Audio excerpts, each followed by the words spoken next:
हमारे पास एक फंक्शन है y is equal to 1/√3x+1 और हमें इसका डेरिवेटिव फाइंड आउट करना है।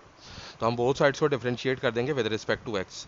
तो ये हो जाएगा dy/dx is equal to d/dx of 1/√3x+1। तो डिफरेंशिएट करने का क्या मतलब होता है कि हम बोथ साइड्स पे ये ऑपरेटर अप्लाई कर देते हैं dy/dx। तो y के ऊपर हमने अप्लाई किया तो ये हो गया dy/dx और यहाँ पे इस फंक्शन के साथ हमने dy/dx यहाँ पे लिख दिया। अब देखें इसको हम इस तरीके से लिख सकते हैं, ये हो जाएगा dy/dx ऑफ 1 अब देखें हमें पता है कि स्क्वायर रूट ऑफ x का मतलब होता है x की पावर 1/2। तो स्क्वायर रूट ऑफ 3x+1 क्या हो जाएगा, 3x+1 की पावर 1/2। अब देखें हमारे पास रूल ऑफ इंडिसेस है कि अगर अगर डिनोमिनेटर में हमारे पास किसी चीज़ के ऊपर पावर लगी हुई है तो उसको अगर हम न्यूमरेटर में ले जाएंगे तो वो पावर क्या हो जाएगी, नेगेटिव हो जाएगी। तो यहाँ पे 3x+1 को अगर हम ऊपर ले जाएंगे तो उसकी पावर हो जाएगी -1/2। अब जो है हम इसके ऊपर power rule of differentiation apply कर सकते हैं जो कि होता है dy/dx of x⁴n is equal to n times x⁴n-1।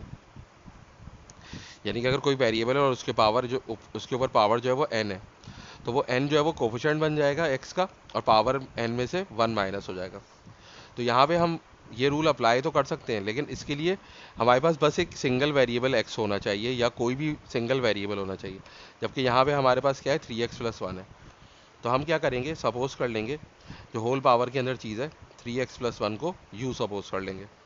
तो अब हमारे पास डेरिवेटिव क्या हो जाएगा, dy/dx is equal to d/dx of u की पावर -1/2।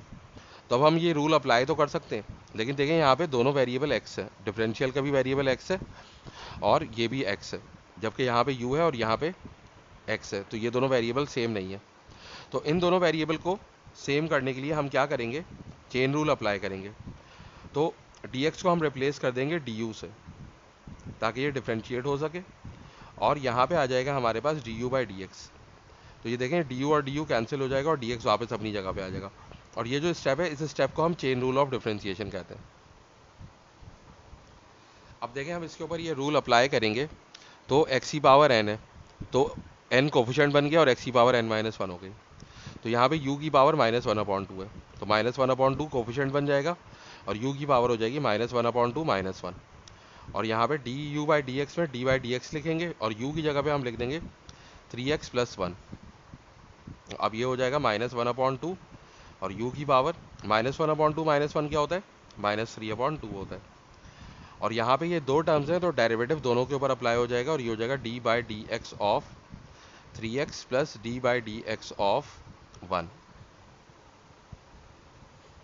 तो अब ये क्या होगा, देखें ये पावर नेगेटिव है तो ये अब डिनोमिनेटर में जाएगी तो हो जाएगा 1/2 और u की पावर 3/2। और यहाँ पे ये 3 जो है कोफिशिएंट है x का तो ये 3 जो है वो पहले लिख देंगे हम d/dx से और यहाँ पे d/dx ऑफ x और यहाँ पे d/dx ऑफ 1। तो ये हो जाएगा -1/2 u की पावर 3/2। अब देखें 3 लिखा हमने पहले, x का डेरिवेटिव 1 होता है और 1 का डेरिवेटिव 0 होता है। तो ये क्या हो जाएगा, 3 1 3 और 3 + 0 भी 3 हो जाएगा और फिर 3 1 3। तो हमारे पास यहाँ ऊपर न्यूमरेटर में आ जाएगा 3/2 और यहाँ u की वैल्यू लिख देंगे हम 3x+1 और उसके ऊपर पावर आ जाएगी 3/2। तो ये हमारा फाइनल आंसर है।